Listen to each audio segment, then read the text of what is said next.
Hello, everyone. Welcome back to the live English community and our weekly interview to meet our teachers. Welcome, Marianne. Hello, thanks for inviting me.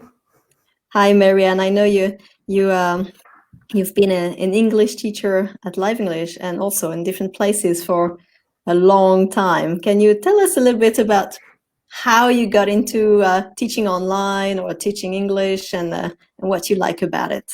Okay, well, getting into teaching was quite random, really, because I started working on conservation projects because that's what my degree is on. And it wasn't very well paid, so I thought I'd do a teaching qualification so I could do that as a sideline. And then over the years, it became more my permanent job. So then I started sort of doing more and more teaching.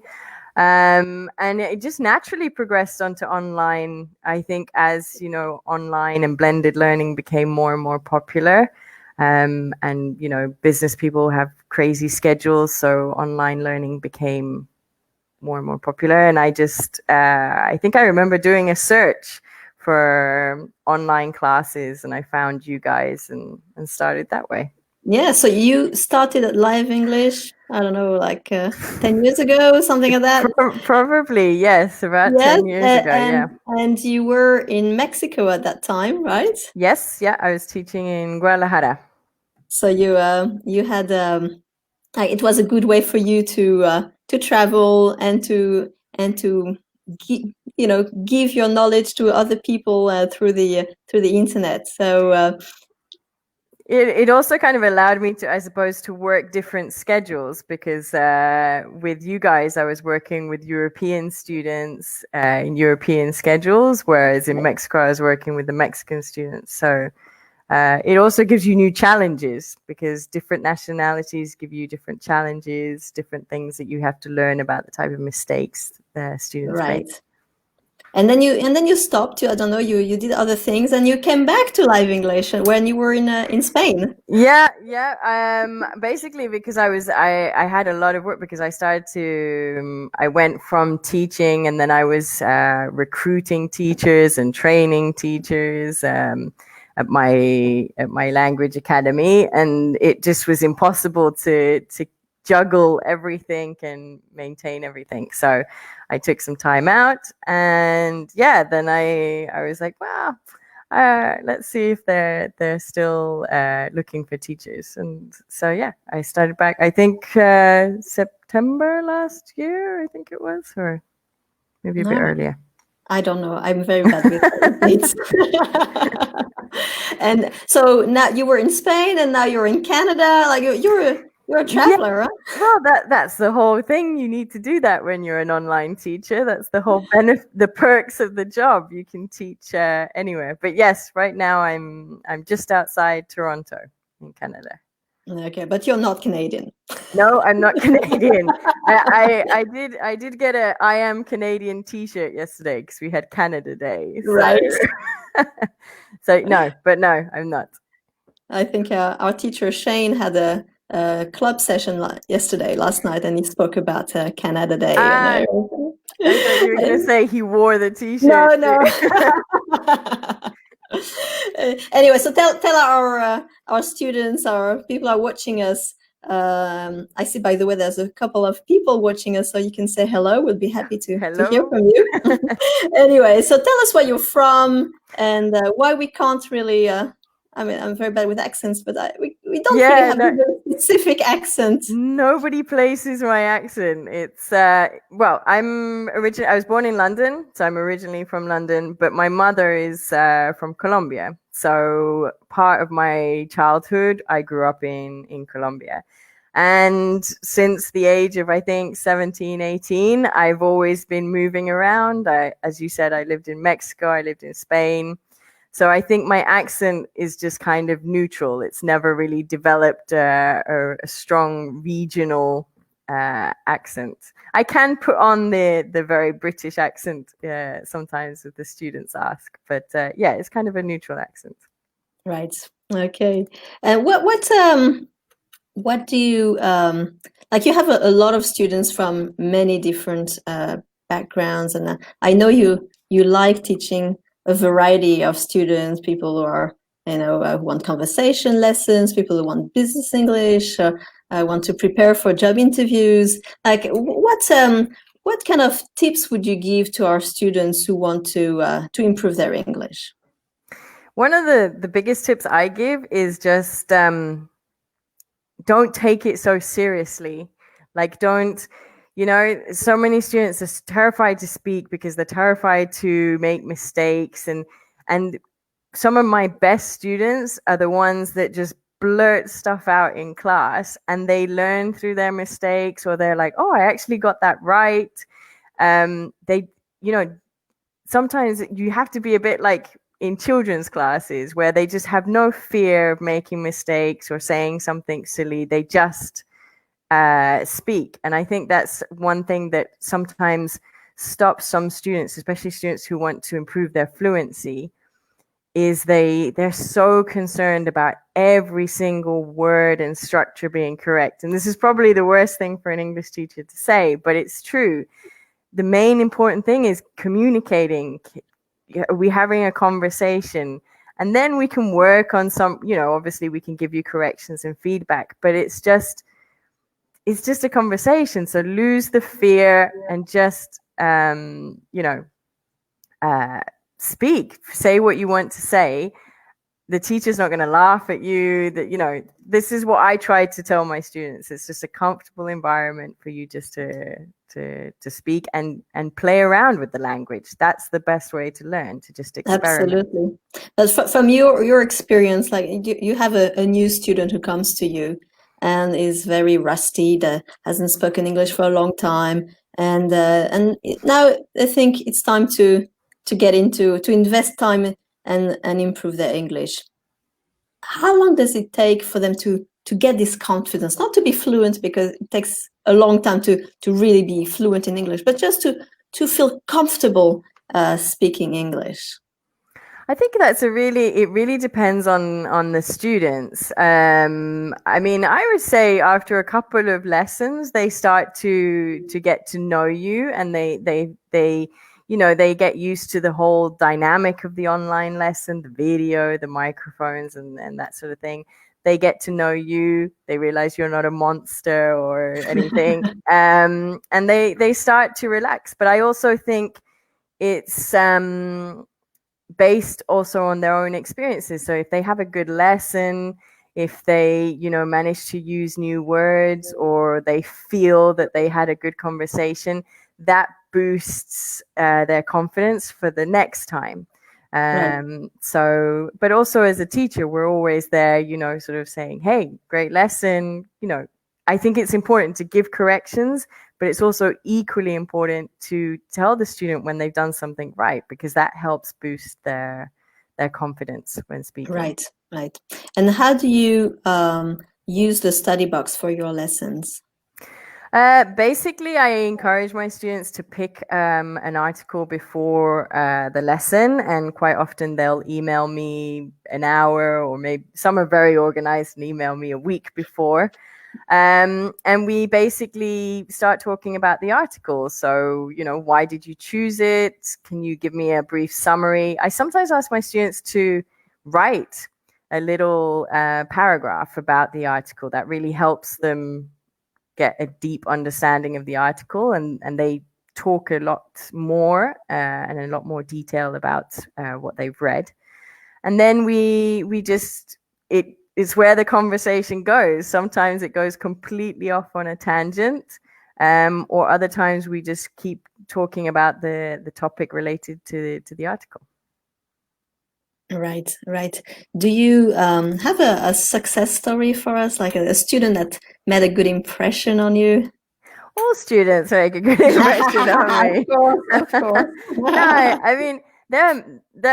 Not to sound, but there are many success stories. I mean, I've had students who are like, "Oh yeah, I passed my exam that we've been preparing for a week," or I got the job that I was preparing for.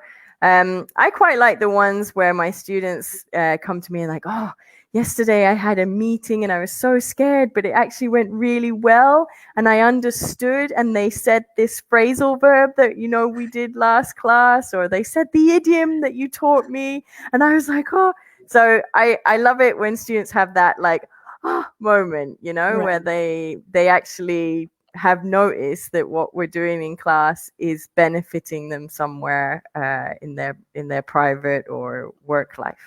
Right. And sometimes students like they don't feel they're making progress in English, and but then if they ask their teachers, like, but remember how it was when you first had lessons, and look at you now, it's like a completely different story. So yes, the lessons help, and we have I'm sure you have a lot of success stories in your mind, but it's interesting it's all this feeling that we're helping, and that our students are getting out of it, and not just the English lessons, but all the confidence, all the access to a new career, to a new job, relocating somewhere else, like to an English speaking country. Like it's really a good feeling that we have seeing that happening. Yeah, I mean, you're kind of a teacher / therapist / you listen to people, you get to know people, and so we are very interested. I really, when I help a student prepare for an interview or an exam, I really do say to them, please let me know how it went, good or bad, because it is nice to be able to help people, and that's what we're doing. Basically, we're helping people develop new skills or better their career chances. Absolutely, right. So Marianne, you're also teaching in the Live English Club. Yes, I am. Yes, you are a grammar guru. All right, I didn't know I had that title. I'm gonna get it on a t-shirt. Other topics, but I think when there's a grammar topic, Rachel, who's in charge of scheduling all the club sessions, is like, Marianne can do this one. Grammar guru. What do you think about teaching grammar? Like, what? How is it helpful, and how to do it the right way? I think again, to repeat my answer, I really think it depends. I mean, some students, I tend to go quite mathematical and give them a clear structure. Other students don't find that useful. Other students tend to focus more on the speaking, and then you have to kind of slip in these corrections and try and give them the grammar in a certain way. But what I think with Live English, a lot of our students have had many grammar lessons. They have a sound knowledge of grammar, but the problem is that sometimes it's just not manifesting when they speak because they forget. So a lot of the times, especially in lessons, it's not necessarily going into a full-on speech about grammar, but it's just like, did you say that? Are you sure that's right? Oh, no. And they quite often, the students self-correct because they know they've done 10, 12 years at school of pure grammar. Yeah. I mean, when we started Live English,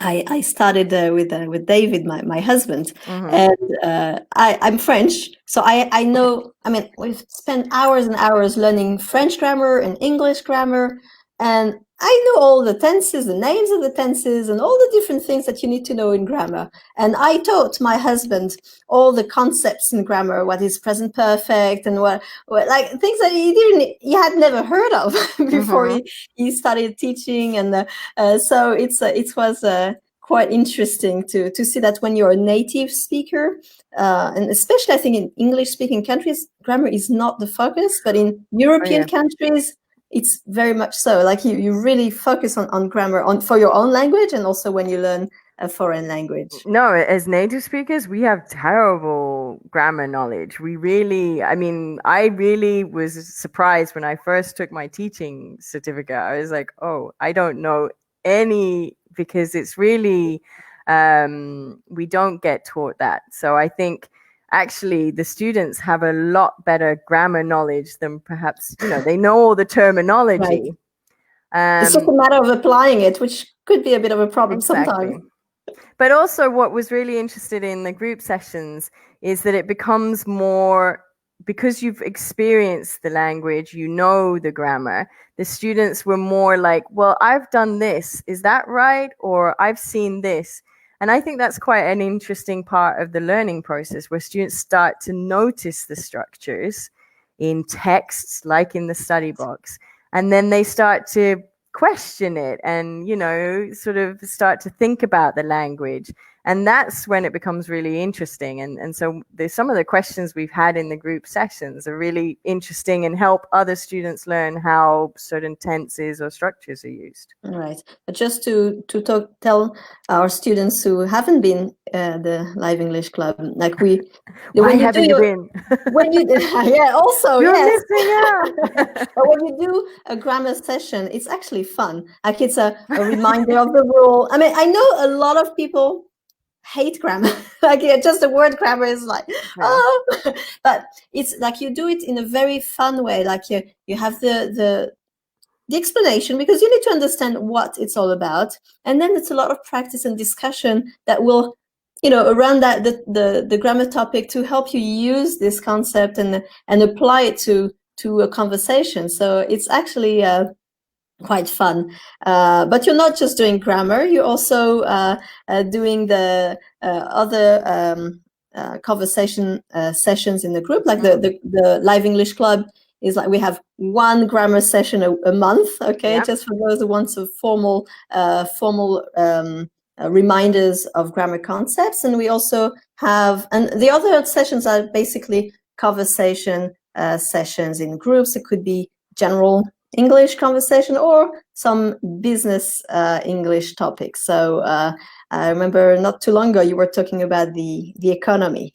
Yeah, I've gone from, I don't know, environment, economy, and I think this month I'm doing pets. So maybe I can link something there. But yes, and those lessons are also very interesting, because really the students bring a lot to those lessons, because they bring their own experiences, and it's not really about, I mean, I'm only there to provide the language, but they're there really to provide the knowledge, the experience, the ideas, the opinions that they have on those topics. So it's so tell us, how many people come to a club session typically? I think it varies depending on the subject. The finance one maybe not so popular as other ones, but I would say on average maybe 6 to 8 people are usually attending. I have had some that are much more. But I like the 6 to 8 because I think it gives everybody an opportunity to speak, and Right. And do you have any tips for people who would like to come to the club sessions but like feel a bit shy? And I've had my students say, "Oh, I want to come, but don't talk to me." and that's also fine, you know. If you want to come and just listen and see what it's like, I have no problem. I mean, obviously I don't know about the other group session teachers, but I don't mind you saying, and you can message me in the chat and say, please don't talk to me, you know, but I just want to listen, then that's fine. But most group sessions start with just a very simple introduction, which all our students can do. So I would definitely encourage new students to just participate in that part, and then you can mute your microphone and just listen to the conversation and see, you know, how it is. And I've had students who've come several times, and then eventually they pluck up the courage to say something. And amazing. Yeah. I mean, it's part of the experience learning at Live English. Like we have the individual lessons where you go through your very specific issues, and you have a specific goal, so you're going to learn toward that. And the group lesson is more like to practice in between lessons and to learn from other students, learn vocabulary from the teacher, and it creates a nice practice in between lessons. It's just a different dynamic, and it's probably a bit more natural as well, because you know, when it's one-to-one, you're speaking to your teacher, you're knowing, you know that they're listening to you for mistakes and that they're going to correct you. And so there's a different, you know, dynamic there. But then in the group sessions, you know, you're all students, you're all learners, and the idea is that it's just meant to be a conversation. It's what would naturally happen in the outside world.